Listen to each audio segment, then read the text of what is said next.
fúnra wọn. It go better. Nigeria will be good. Àwọn olóṣèlú wa ń ṣe campaign. Nigeria will be better. One day Nigeria will be great. Wọ́n ní Nigeria máa great. Ọdún tó máa great yẹn a ṣì ń wá àìtí mọ̀. Láti 1914 tí Britain dá yánpọnyánrin sílẹ̀, wọ́n wá ń parọ́ fún everybody. Wọ́n ní ká lọ máa endorse election every 4 years láti 1999. A dẹ̀ ń sọ fún àwọn èèyàn pé the same àwọn ará Scotland, àwọn náà ń béèrè fún òmìnira wọn. Àwọn náà fẹ́ dá dúró gẹ́gẹ́ bí orílẹ̀-èdè. Àwọn tó ń pè ní Scottish people. Àwọn náà fẹ́ ní country tiwọn. Government ò pa wọ́n. Nígbà tó ń ṣe pé agbébọn, à ń ṣe ní peace, à ń engage àwọn èèyàn. Àwọn diaspora, àwọn yẹn náà wọ́n fẹ́ Yoruba Nation. Fẹ́ Yoruba Nation. Àwọn tó náà wọ́n fẹ́ Yoruba Nation. Torí àwọn ti wà ní safe place. Kódà tó o bá níwèé nílùú yìí, o sì bẹ́tà ju ẹni tó wà Nàìjíríà lọ. Tó o bá níwèé, o sì bẹ́tà ju ẹni tí ó wà Nàìjíríà lọ. But we tell lies to ourselves. Fake diaspora. Tí àwa ń pariwo pé ìran wa wà nínú danger. Torí pé ẹ̀yin wà ní comfort zone. Ẹ̀yin lè mú owó wọlé bó o ṣiṣẹ́ nílùú ìgan tó bá mọ owó ẹ̀. Wàá sì jẹ oúnjẹ mẹ́ta ní 7 days. But irọ́, wọ́n wá ń sọ fáwa pé Nàìjíríà sì máa dá o. Ẹ má wọrí. Nàìjíríà sì máa dá. Àbí bẹ́ẹ̀ kọ́? Ó ń bọ̀ wá dá lóòótọ́. Ọdún tó máa dá yẹn, wà á ti darúgbó. Torí pé tó bá follow ní ti David Lammy sọ. David Lammy ní Nàìjíríà máa dá o. But ẹ máa ṣe sùúrù gan-an ni o. Àbọ̀rọ̀ mò yẹ nísìn. Ẹ máa ṣe sùúrù tó lọ́jọ́. So àwa ń sọ fún yín pé 5 years nísìn láti ń bá campaign yìí bọ̀. Pé kò sí nǹkan kan tí Nàìjíríà tún fẹ́ mú jáde ju ìbànújẹ́ ayé àtọ̀run. But nítorí pé táwọn tó máa ń ṣe service bá ti sọ fún yín pé pàtẹ́wọ́ rẹ̀ ò kọ́rọ́ rẹ̀ lè dayọ̀ o, ó ṣe Olúwa máa ṣe. Máa wo London. Ò ṣáà tí ní visa tó fẹ́ fi wọlé. Ẹ sì máa wo London bó ṣe rí. Ọlọ́run bá ti wá fún ẹ ní visa tó máa fi wọlé, ò ní máa wo London mọ́ ní orí Koiki Media. Ìwọ náà máa wà ní London. Bẹ́ẹ̀ ni ìbùkún ni fún orílẹ̀-èdè Yorùbá. Mo kí ẹ̀yin èèyàn wa. Don't be deceived by the criminal politicians. They are all bunch of the same and they are not ready to give up. Olóṣèlú ò ní fẹ́ jẹ́ kí a gba country because tó bá ti wà nínú country tó ń ṣiṣẹ́. Àbọ̀rọ̀ mò yẹ nísìn. O ò ní máa tọrọ oúnjẹ. O ò ní máa tọrọ epo. Ìwọ náà lówó lọ́wọ́. Bí àwọn mothers wa, àwọn sisters wa. But o ò fẹ́ accept òtítọ́. O fẹ́ believe olóṣèlú against Bàbá Akíntóyè. Ṣé o rò pé Bàbá Akíntóyè mọ ohun tó ń ṣe ni? Bàbá Akíntóyè mọ ohun tó ń ṣe. Bàbá Akíntóyè mọ̀ pé tá bá dá dúró, a lot of people will be better off. Bàbá yẹn mọ̀. A lot of people will be better off. But olóṣèlú wa sọ pé no, Bàbá Akíntóyè, don't do that. Má làwọn èèyàn lójú náà. Bàbá, kí ló fẹ́ làwọn èèyàn lójú fún? Ṣé o mọ̀ pé tó bá ti làwọn lójú, ta la máa ránṣẹ́? Ṣé o mọ̀ pé ní tó lóṣèlú ń ṣe nìyẹn? Ó wá ń parọ́ fún every goddamn person. Olóṣèlú kẹ̀rí. Àtayébáyé, irọ́ ti báyé wọn jẹ́. Wọ́n fún yín ní false hope. Mo kẹ́yìn yan wa. They are telling you that one day things will be better. One day things will be better. And that is why we are saying, let us ask for our right to self-determination. Camden ní àdúgbò tá wà yìí. local government kan nìyẹn. Ìwọ náà máa wo local government yẹn kó bá máa fi compare local government yẹn ní Ìlaró, ní Ifọ̀, ní Ojú Ẹlẹ́gba, ní Òṣòdì, ní Mushin. Bẹ́ẹ̀ ni, Gani Olóyèdé, Nigeria is a criminal name. Let us exit now for a peace so that we can live a better life. Look at it. Look at all the areas. This is what I showed you for 4 years or 3 years before Tinubu came to power, in the hope that you will not vote for Tinubu. But those in the UK are telling you, Jagaban, say Baba, say Buhari, Jagaban. Say Buhari now is bedridden in the clinic in London. I've showed you the video. Are you still going to support another election in 2027?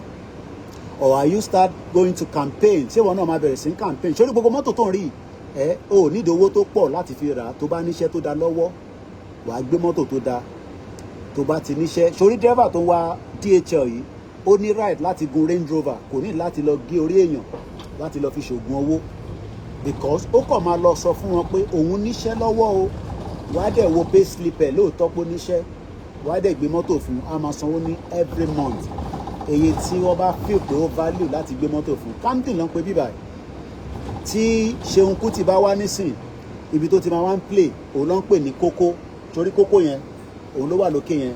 Táwọn yẹn bá wá sí bíbáyìí wọ́n máa parọ́ fún yín àwa kìíní kan, instead of every one of us to support the dissolution of one Nigeria. So that is you know, kókó yẹn is where a lot of artists come to play. So we are currently in Camden, you know. So èmi kàn ní kí n kàn tún fún yín ní view. Mo kí bàbá wa lọ́rùn iwájú. Nigeria is the headquarter of criminal. You're right. And until our people rise up together, olóyè nìkan ò lè dá ṣe, Bàbá Akíntóyè ò lè dá ṣe, Koiki Media ò lè dá ṣe. We must all rise simultaneously together to defeat the criminal politicians so that we can have a future. There is no future under the current Nigeria, regardless of whether it's Tinubu, whether it's Buhari, whether it's Peter Obi or Atiku. The union is not working. The union failed many times before Britain forced it. So this is called Cocoa. You can see it. This is where people come in and have fun and enjoy themselves. See to come on Britain. Kò sí Saturday, kò sí Sunday, wọ́n ṣe fàájì lọ́ntì wọn ni. Àwọn míì purpose of wá fún holiday sí UK nìyẹn. So ẹ̀yin èèyàn wa, mo bẹ̀ wá lẹ́ẹ̀kan sí, mo rọ̀ wá. Eléyìí tí Bàbá Akíntóyè ní ká máa ṣe lọ, ẹ jẹ́ ká intensify ilé. Ẹ ṣé gan-an ìyá wa Mary, mo dúpẹ́ lọ́wọ́ ẹ̀yin grandma. Mo kí gbogbo ẹ̀yin alátìlẹ́yìn Yoruba Nation. Without you, it would have been very difficult. Because prayer tí wọ́n ní pé kí Yoruba Nation kó má come into, you know, existence anymore. Gbígbà pé ká ti wà tired, kó ti sú wa, ká má ṣe mọ́. These are the prayers of some people. But they failed because somebody like us and many of our media and Baba Roli 1010 wà lórí program you see. We are not going to give up until our demands are met. The Scottish people are doing the same thing. Then our eyes are open. I just came back from Africa. Mo rí ìyà táwọn èèyàn ń jẹ nílé, kò ṣe máa sọ rárá. So ẹ̀yin tẹ́ wà ní diaspora, mo bẹ̀ yín, mo rọ̀ yín. Ní kẹ́ má support Tinubu. But the problem is what happened after 2031 tí Tinubu bá tún lọ ṣe tán. Ẹ wo gbogbo ìjà tó ń lọ ní how terrorists continue to massacre. I was asking the British Prime Minister, he couldn't answer me. So let me put it back quickly. Mo fẹ́ kẹ́ máa wo London at exactly 5 p.m. Local time, Kononiwa, is the same time with Yoruba land. So it's exactly 1700 hours. Ní aago márùn-ún, òun ni ó fẹ́ lọ lù, ó kù ṣẹ́jú márùn-ún. Ẹ dìde, èèyàn wa ní Amẹ́ríkà. Ẹ̀yin tẹ́ ń sọ pé ó ti sú yín, tẹ́yin bá ń sọ pé ó sú yín, kí ni kí Bàbá Akíntóyè ṣe? Kí ni kólóyè ọmọ Adéyẹmọ ṣe? Kí ni kí àwa tó kù náà ṣe? Gbogbo wa ò lè give up. Ẹ ṣé grandma comfort, àánú Olúwa pọ̀ fún kí yín mà. mo kí àwọn tí wọ́n kí wa náà pé ẹ ṣé gan ni ẹ kú àdúrótì ẹ má wá gbàgbé owó ní ilé iṣẹ́ yìí need ẹ support wa pẹ̀lú gbogbo resources tẹ́ bá ní a ṣì need many gadgets àwọn phones wa ó yẹ kí n ti upgrade ẹ rí i pé wọ́n struggle láti ṣe broadcast àwọn nǹkan kan sì wà tá a máa lò tá a máa sanwó fún ẹ fún wa ní funding mo kí ní Benin Republic mo pàdé èèyàn kan lénìí mo tẹ̀rọ pọ́ ọmọ Yorùbá ni ó ní no I'm from Gambia. Shout out to all those in Gambia, Uganda, Ghana, Cote d'Ivoire talking Shomo Yoruba and they're following Koiki Media. Good morning Mr. Koiki Media. Thank you so much and we love you. We appreciate every single one of you. So we can never be tired. What God cannot do does not exist. Mr. Raymond King Olashibikan, thank you so much. Mo kí gbogbo ẹ̀yin tẹ́ ń bẹ ní gbogbo ìpínlẹ̀ kọ̀ọ̀kan. Let us continue to tell those that are not fully aware of what we are doing. Pé kò ń ṣe ìjà là ń bá bọ̀ in tá à ń fẹ́ ni pé we want a peaceful exit but I know that ó máa difficult because kò kọ́ ọbẹ̀ wọn ni gbogbo tí mo jẹ lẹ́nìí I have 15% battery left. I need to come off now. Mo gbómi kúrò nílé mo ṣe sandwich mo mú plantain crisps and this is 5 o'clock mo dẹ̀ ti kúrò nílé láti 7 a.m. tí bá délé ni mo ṣẹ̀ máa lọ jẹ oúnjẹ gidi àbọ̀rọ̀ mo yé nísìn ọ̀rọ̀ ibi kọ́ ló ń pà wá níbí báyìí in tí brain yìí ń rò ó ti pọ̀ ju ọ̀rọ̀ ibi lọ. I worked in the hospitality industry for more than 15 years. I would love to have a Yoruba country where we can bring in tourism that can have a big impact on our lives. I'm sure many people have different things that you want to do as well. But about drag it, ó máa pa ọ̀pọ̀lọpọ̀ ẹ̀mí. Ẹ jẹ́ ká pull together in one union and force Nigeria to dissolve. I have to go now because battery phone yìí ara náà sọ ni ẹ fún wa lówó ká lè upgrade our phones mi. All these phones are weak now. Kò ṣiṣẹ́ tí mo fẹ́ kó ṣe mọ́. Wọ́n ti pẹ́, wọ́n ti darúgbó. Media máa upgrade sí ti gbàláyé ni. Kò ń ṣe kíyàn máa lo nǹkan 2018 nígbà tá a ti wà ní 2025. Yàtọ̀ sí fóònù ẹyọ kan tá a ní tó gbádùn yìí tó kù. Wọ́n struggle ni. Tabarẹ́ni tó fẹ́ ra fóònù Samsung S24, S23 ẹ fún wa. Tẹ́ bá ní second hand tó dáa ẹ send ẹ̀ sí wa. Tẹ́ bá lè fún wa lówó. All these are what makes the work quicker and to do. Látàárọ̀ ibi tí mo jókòó sí mò ń charge fóònù ni. Kò pẹ̀lú ẹ̀ náà ó ti sọ fún mi nísìnyí pé battery ti weak. I've been sitting down for like almost an hour charging the phone, updating, you know.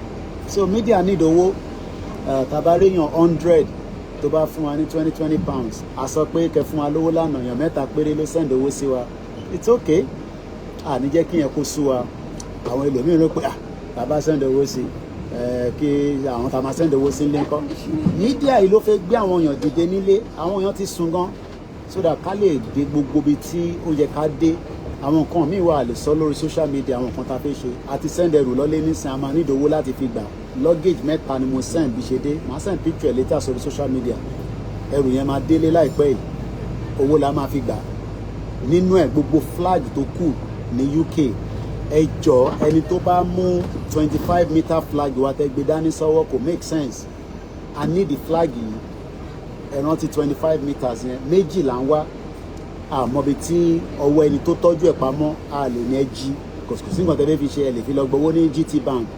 Whoever has the flag tó wà lọ́wọ́ ẹ bóyá ẹ rántí mọ́ ẹ dì síbì kan ẹ contact wa ká lè gbà á need ẹ 25 meters yẹn méjì là ń wá àmọ́bi tó wà. So whoever has it let me know. So thank you so much. I have to go now so that kí n lè láǹfààní for phone kan la fi ń ṣe broadcast ta fi ń ṣe connection. My other phone wọ́n ti disconnected gbà tí ma fi dé South Africa wọ́n ní mo jẹ 84 pounds. Èmi rẹ̀ tí 84 pounds ti máa fún wọn. You know, these are the reasons why we are saying support the media. Mo mọ̀ pé fẹ́ kó sú wa but kò lè sú àwa níbi táwa dé yìí after 5 years. Àbákí tó yẹ gan ni kò sú àwọn. So mo kí gbogbo alẹ́ nǹkan sí i.